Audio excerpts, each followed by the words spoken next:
On the other hand, if you do want to get into an esports program and think of it as not just video game club where I'm just like, kind of letting the kids do, play the games and just have a safe space, but I want to go further and say, let's make this competitive. Let's really make this into a program. You will want to know a working knowledge of what games the kids are playing and generally how those games work.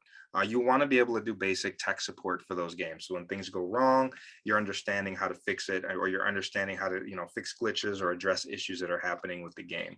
But again, a lot of the things you'll see on this list are really just the facilitation of a group of students.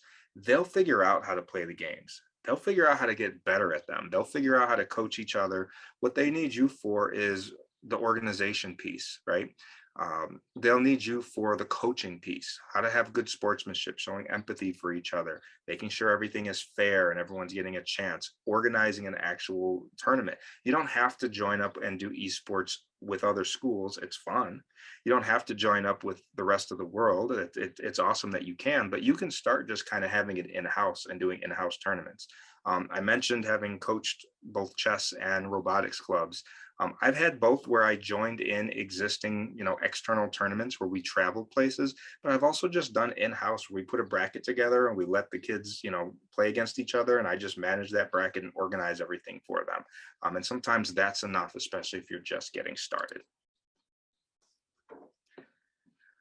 So I did mention a little bit about coaching on the college level, so I won't go too deep into that, but just kind of being aware that this is a thing that you are potentially preparing them for, is that a lot of colleges are starting to come out with esports. I know locally to me here in the Chicagoland area, I just saw that DePaul University has a esports facility, and they have an esports team, and it's pretty cool.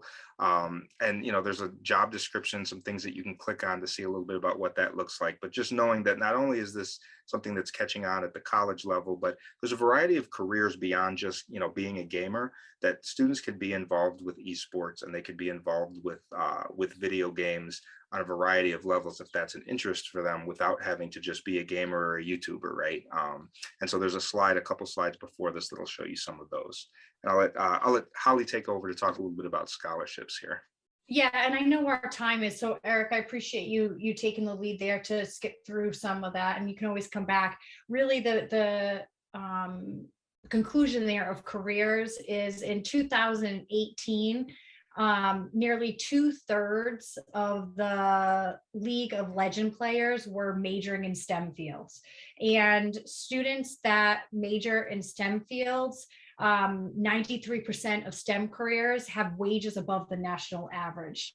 So with those STEM careers is another pull for us to be able to say, hey, that there really is a channel for us to go the full pipeline into college and into a successful career through esports and having this club. So with scholarships, we have, and this average, I think it keeps going up. I just read the other day was 17 million. So it's over $15 million a year in scholarships that are being offered that you can find for your students. Once you have a club established, you'll learn that information, but it is important to know that when you're trying to sell this, if you're having to sell it to your administration, that there's a lot of money going out to students in scholarships for esports.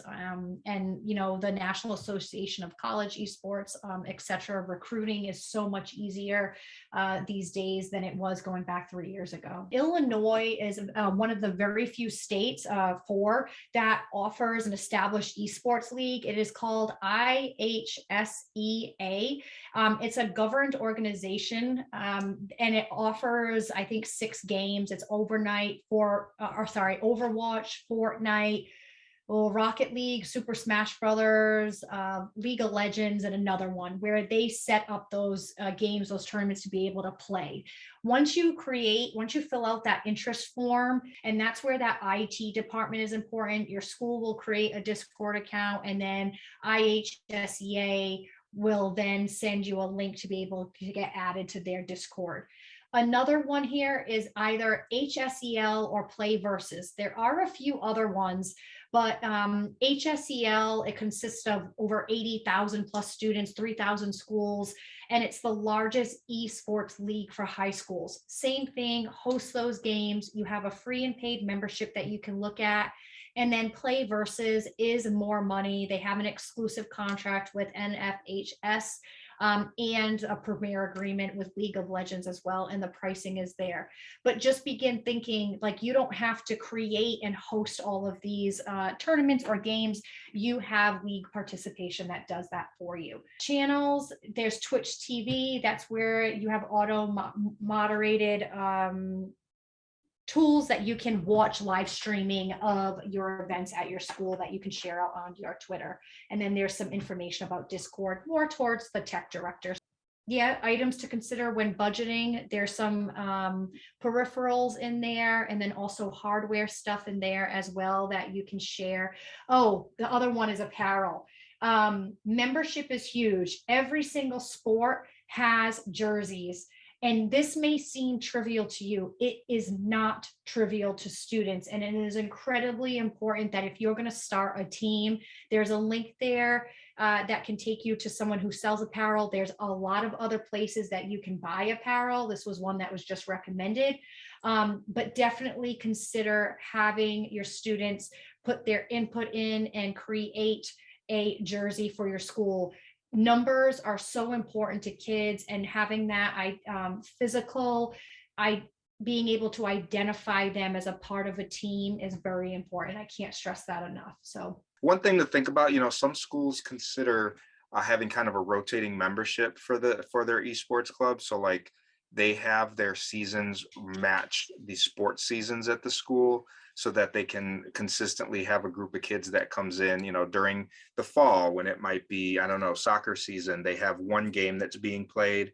And then at the end of that fall sports season during the winter, when a lot of their kids are going to basketball, they have a new round and a different game that's being played in their club. Especially that's popular at the middle school level, where kids are still figuring out what they like and what they want to do. And that way, one, you've got a little consistency in that like 9 to 10 week period, right? And two, you give everybody a chance to participate, and you've got a variety of games going on. So with that in mind, when it comes to the apparel, you might, and some of the equipment, you might take that into consideration. But otherwise, I think whatever you can do to have something like Holly said that identifies students as being part of the team is super important.